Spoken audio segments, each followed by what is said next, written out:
G'day YouTube, Turbo Tristan here. We are back out on the VL again, and today we're going to be doing some woodwork. And I absolutely hate woodwork. I hate the smell of wood, I hate working with it, I hate dust, I hate all that stuff, but we've got to get it done.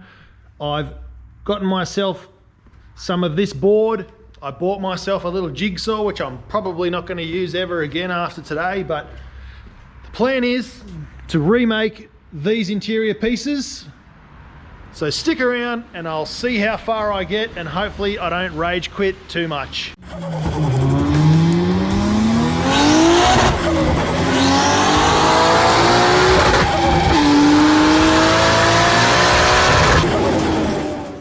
Welcome back to the channel, everyone. I promise we'll be getting on to some performance stuff soon, and we'll have this car up and running and boosting quicker than you know it. I'm just currently going through the process of getting the car roadworthy, and I'm getting ready to take it to the Wagon Nationals down in Dandenong at the beginning of August. I've been flashing up the poster in any of the time lapses I do as kind of a little ad for my mate Scotty from Raceworks, who is the host of the event. And because this is a wagon, we got invited to go. So I'll definitely be there. If anyone else has a wagon, please come down, whether it's a Stagia, a Crown, a VL, a Falcon, anything in between, over and above, a Wago Civic. I'd love to see a few of those down there. So bring those down to the Wagon Nationals. I'll mostly be pretty much stock there. Hopefully I'll have the car roadworthy to non-club rego by that time, so I can drive it there and back.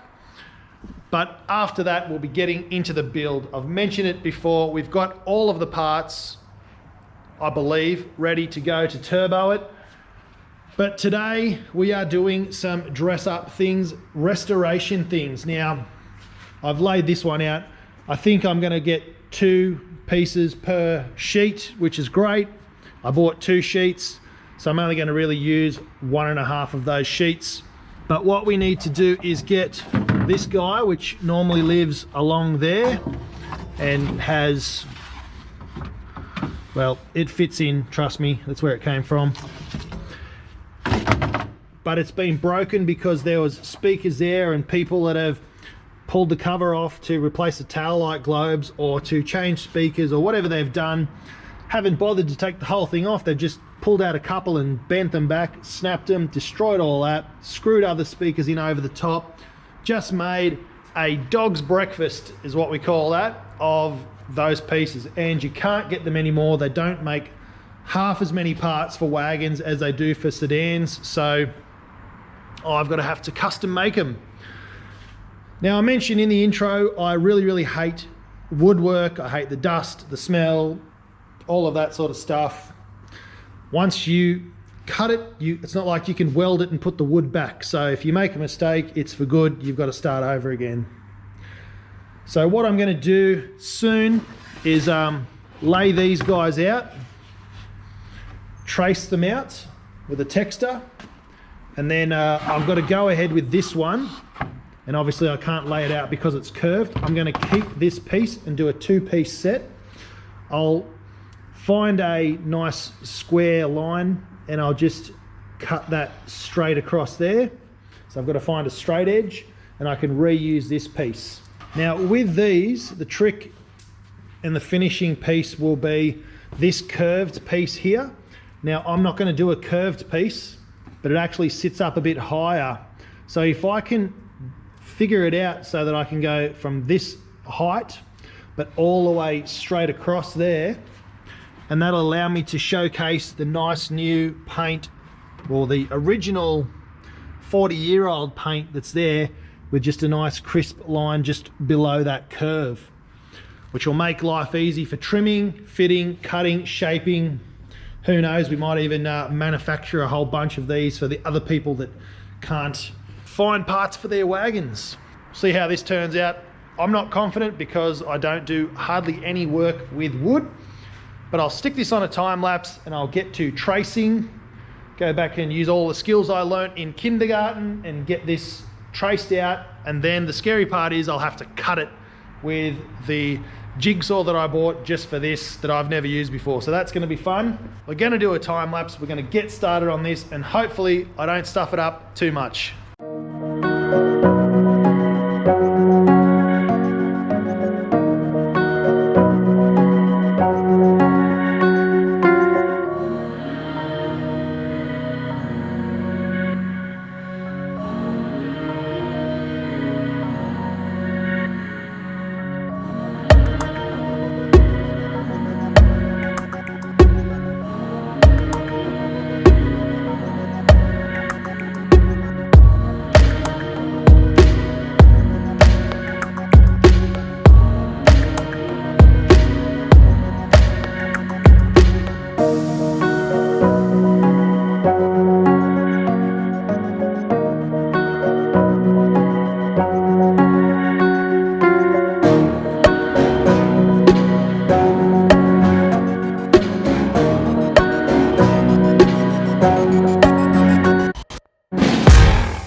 Well, I'm just about ready to pack up.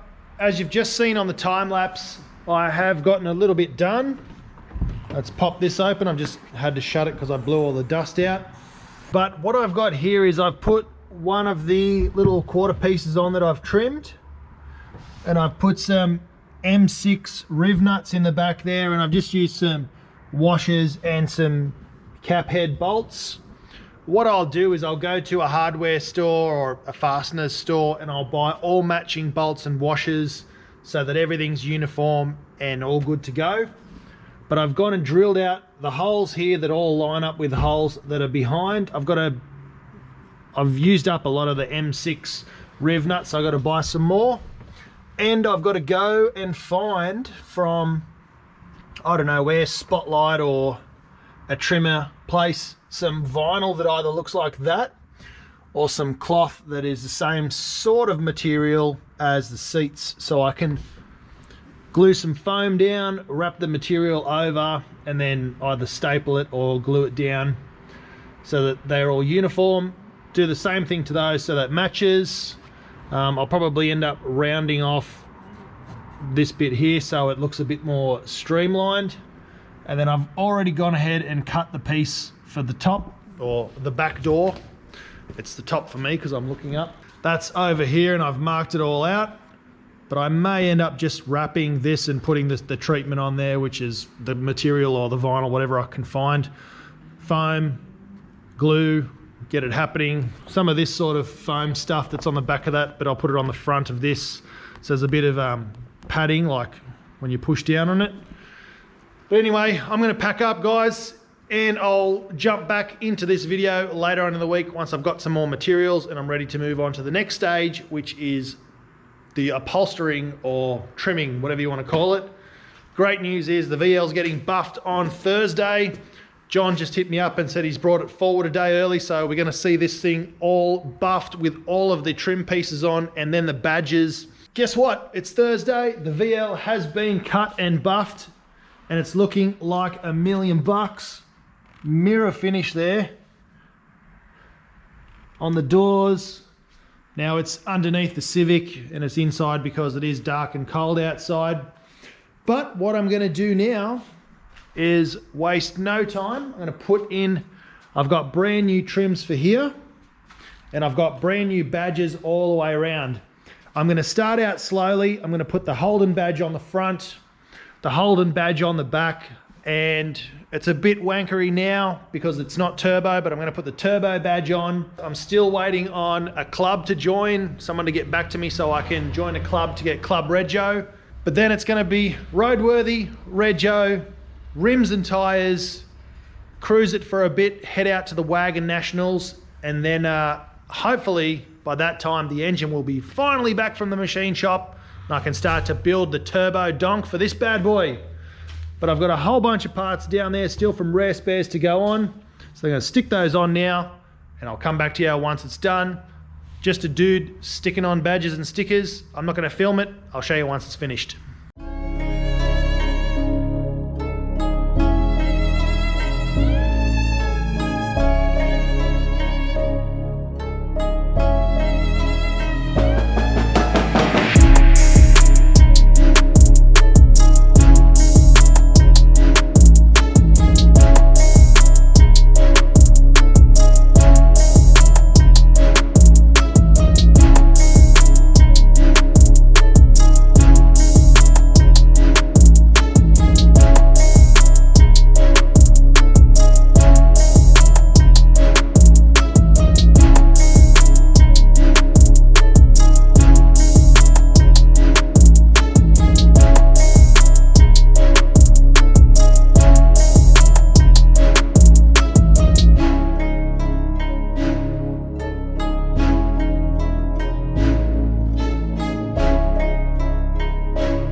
Hopefully you guys can hear me and there's not too much wind, but I've been dying to get this car outside in the sunlight so I can really show it off.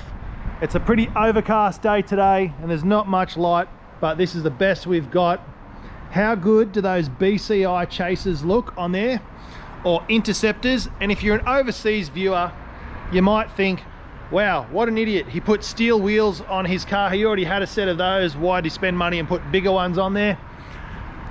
In Australia, as I mentioned in some of the other videos, these were used as cop cars. And the way you could tell it was a cop car is if it had these chaser wheels on there. So just the stock steel interceptors. I think it's the same for the American vehicles that are cop cars. They put these steel rims on there. The fact that BCI make these in an 18-inch is absolutely awesome because it really modernizes the look of the car without going too big. We've got some brand new Kumo extra tires on there in 225/40 18s on the front and 235/40 18s on the back. Absolutely perfect. Really fits the look of the car. The side moldings are on now. Just an awesome job of getting those painted. The Venetians are in. Now I do have more badges for the car, but I'm a little bit iffy about if I'm going to put them on. We've got Holden, Commodore, and I've been a bit cheeky and I've snuck the turbo one on already, even though it's currently not turbo, but it will be. There's some other badges which go just here above these little trim pieces that say electronic fuel injection or electronic injection. I do have another badge to put on there. It's the executive badge, which is a trim level. It's like the second from the bottom trim level. I don't actually know if this is an executive or not. I do have the badge, but if I put it on there, it's kind of going to clutter the back of the car a bit too much. So I've left it off for now. We'll see, we can always put it on there. I need to do a VIN check and see what type of model this was. There's some SL bits and pieces, some executive pieces. So the tailgate said executive when I got it, but the dash says SL, so I really don't know. It could be the base model, the second one from the bottom. Someone even said it might even be a Bellina, which, yeah, I think that's stretching it, but maybe, could be. God, I love whenever the sun comes out. Check it out. The misfire's gone away for now until we rebuild the engine. But yeah, what do you reckon? Let me know in the comments if you love this combination as much as I do. I reckon it looks amazing. What do you reckon, Paddy? Paddy? Good? We've done heaps of stuff in the background. I haven't filmed a lot of it, but the car has been buffed, cut, polished, the whole box and dice. The last thing you would have seen was me cutting out the MDF for the boot of the car. I still haven't finished the boot, but I've managed to find the correct trim which matches the door cards and the roof. And I've ordered that with a little bit of foam. So I'm going to make these in two pieces, put the foam down, wrap the vinyl on, glue it, staple it, whatever I can, and then riv nut these back into place just to trim that up. It'll be nice, and once it's pushed into place with a bit of foam around there, that's going to look really nice. I've completed off the carpet in the vehicle. I've kept with that same buckskin, so I've made the mistake the win, and I've got the buckskin floor mats throughout. I got those from True Fit Carpets. They were really awesome. Turned up in a couple of days. I've got the boot carpet, which really helps quieten down any resonance that's in the back of the car. And everyone voted pretty much in the comments last time. I didn't hear a single person say ditch the Venetian, so they're staying. The car has been cut and buffed, and it's come up amazing. Look at how mirror finish that is. You can read all the signs on the wall. CRC, Raceworks, Max Peding, you can see it all there. Everything is a mirror, which is awesome. I've ordered some ceramic coat. That is on its way. It's made locally here in Melbourne, so it should arrive probably on Monday, I would say. So I'll have to clean the whole surfaces down with some prep wash again. And then I'll be ceramic coating it, so it's going to stay this awesome for another 40 years, so can't wait for that. One thing I wanted to talk about is the wheels. Now these wheels are from BCI.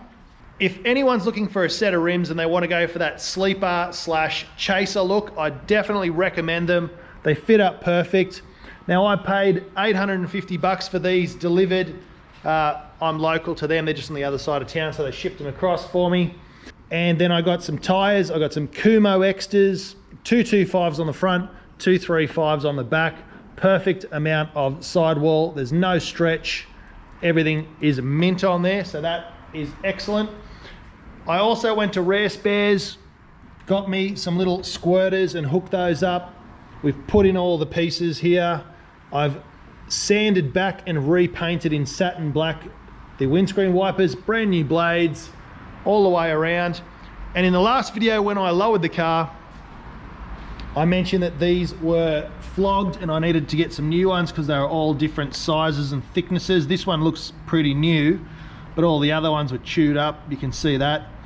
So I've gone to Rare Spares, got another set of spring insulators. The car now sits mint on those king springs. It's even both sides. Check it out, far out. I would not care what type of car I'm looking at, but if the paint is this good and it's so fresh and brand new, I can't stop looking at it.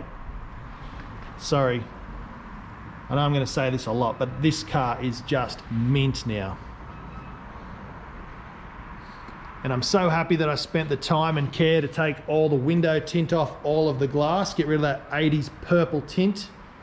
It looks now awesome. Check out the carpets, floor mats, just a whole beige beast. Hanging to get the Haltech in there, the turbo, the E85, all the Raceworks parts. Front mount is on its way. I've gone and gotten a different one. I had a black one to keep with the sleeper theme. I may still use it, but I probably won't. I'm going to have a nice chrome intercooler in the front, and I'm going to do my very, very best to tuck it up as high as possible so it doesn't hang out the front of the car, because I reckon that looks really, really dumb.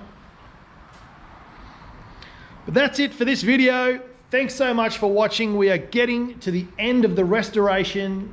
Next time you see it, it'll be Club Regoed and driving, and we'll be at the Wagon Nationals.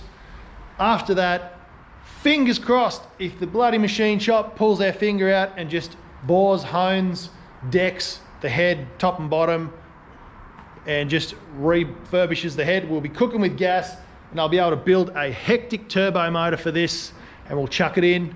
But until next time, don't forget to spool up, bring the boost, and we'll see you in the next one. Thanks for watching. Cheers.